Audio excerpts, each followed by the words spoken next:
buat apa Charoen dengan Perkeso. Kita nak minta kalau jadi apa-apa, nak claim tu susah. Siapa sangka perjalanan pulang daripada menghadiri majlis kesyukuran adik telah bertukar menjadi tragedi yang amat sukar untuk dilupakan oleh 5 sekeluarga di mana kereta yang dipandu oleh anak orang berinsurans telah ditimpa kemalangan dan juga dirempuh oleh kereta daripada arah yang bertentangan. Itulah kisah pencarum kami, pencarum Perkeso Puan Wan Nurlida binti Wan Asy'ari. Kita bersama-sama menyantuni di rumahnya pada hari ini.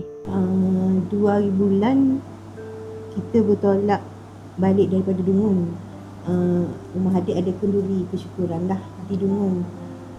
On the way balik, tiba-tiba sampai kat Sungai Bari, Setiu, kita nampak kereta kereta arah bertentangan lah mari.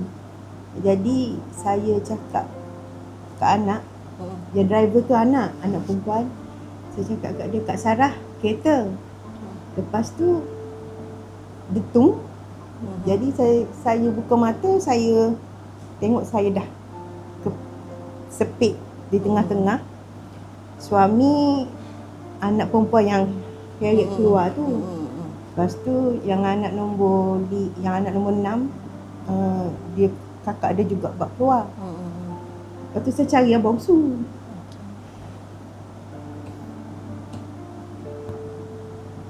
Saya jatuh atas anak saya yang bongsu. Saya cari dia tak ada. Lepas tu saya tengok dia duduk bawah kaki saya. Bawah kaki. Kakak dia angkat. Dia dah tak ada. Dia tak bernafas dah. Perut dia dah tak bernafas. Lepas tu kakak dia panggil. Dia buka mata. Lepas tu ambulans sampai, ambil adik dia. Lepas tu adik saya bagi tahu anak saya dah tak ada dalam ambulans 15 minit. Dah tak ada. Lepas tu dibuat CPR, alhamdulillah. Driver tu dia tak tahu pun fibula dia patah. Dia kuat semangat. Dia tarik abi dia keluar, dia tarik adik dia yang nombor 6 keluar, dia tarik yang bongsu keluar. Sampai kan dia dah tak larat nak berdiri dah. Tak boleh nak berdiri. Nak berdiri dah, dia sampai dia gebah sendiri. Baru dia tahu kaki dia patah.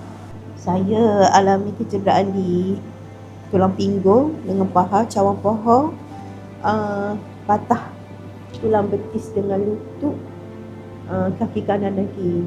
Saya patah sebelah paha lah, sebelah kiri.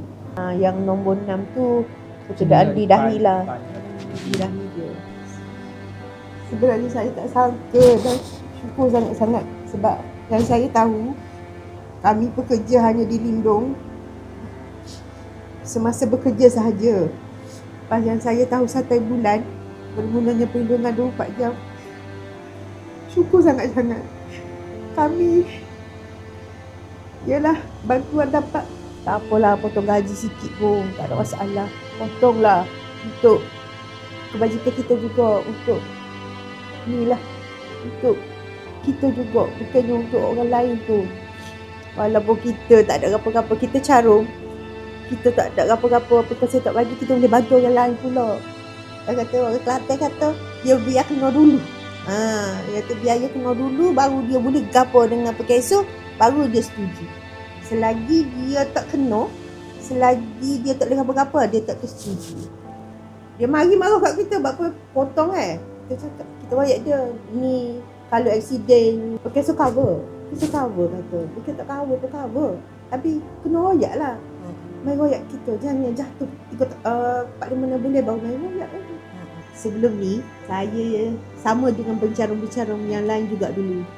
Saya kata, buat apa Charoen dengan Perkeso.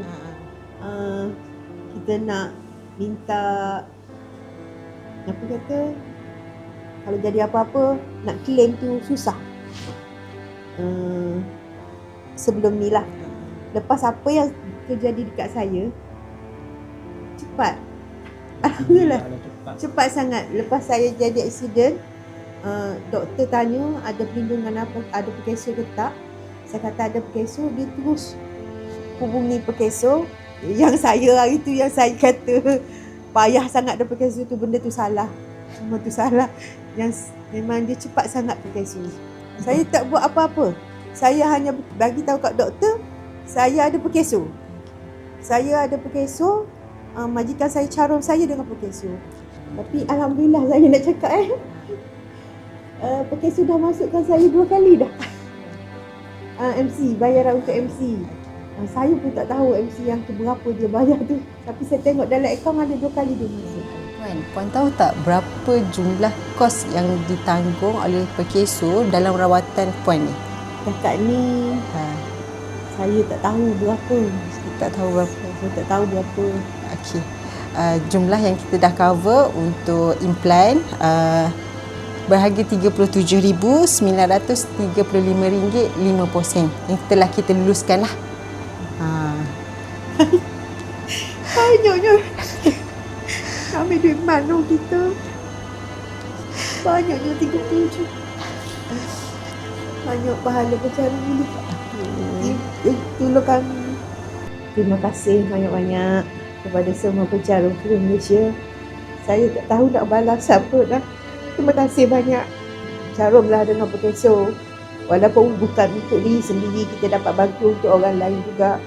Untuk orang yang lebih susah pada kita. Bukan untuk sekarang, untuk saham akhirat juga ada, insyaAllah.